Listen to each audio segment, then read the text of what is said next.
here at the Black Panther premiere, Houston, for the KPFT pre-screening event of the movie.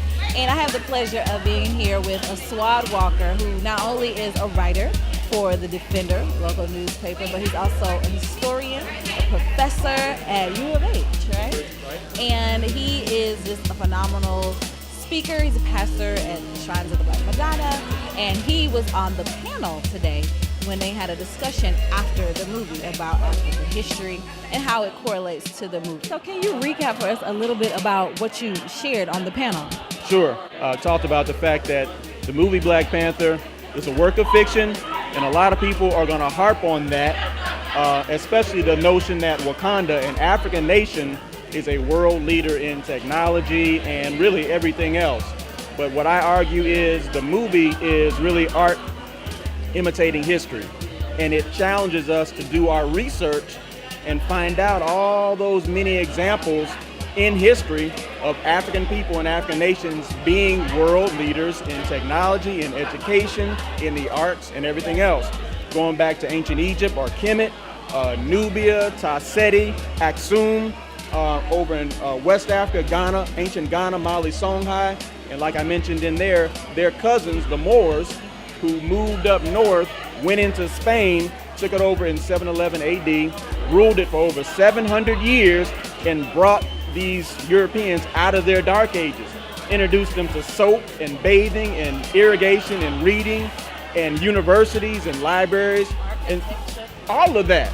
And so even though it's a work of fiction, it challenges us to dig deeper into our history when we really were those technological leaders. But then on the flip side, it challenges us to look at where we are now and how can we build pyramids today? How can we build Wakandas right now?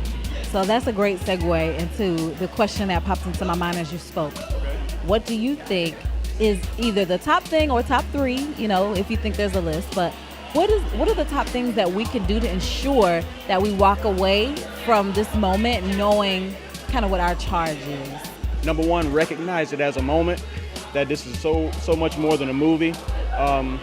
Walking out of the theater and just seeing the celebration, seeing the smiles on people's faces, seeing just the beauty, and seeing people just revel in their Africanness.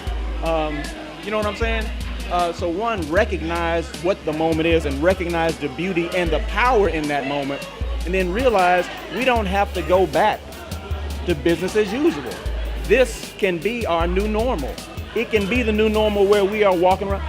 Look at all this African attire. Look at these folks just laughing, and I'm really overwhelmed right now with just how powerful the experience is.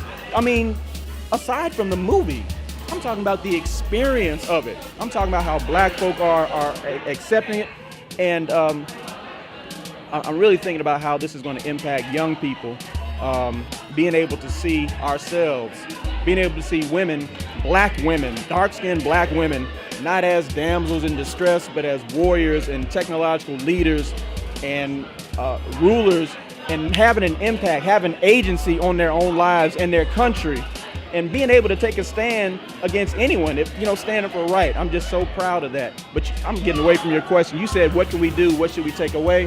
One, the moment, but two, the challenge, to develop ourselves to our full, to recognize our greatness, our intelligence, our creativity, and use it for ourselves. Stop selling ourselves so cheap. Stop selling ourselves to the highest bidder, because the highest bidder is always really the lowest bidder, and they're slaving us each and every day. How can we use our skills and talents to impact and empower our own people? Did I answer your question? You definitely did, and thank you so much. We appreciate you not only for this interview, but for sharing your words in the event today, and looking forward to hearing great things from you in these articles and these papers and all the beautiful things in the classroom, all the wonderful I'm things. going to quote you.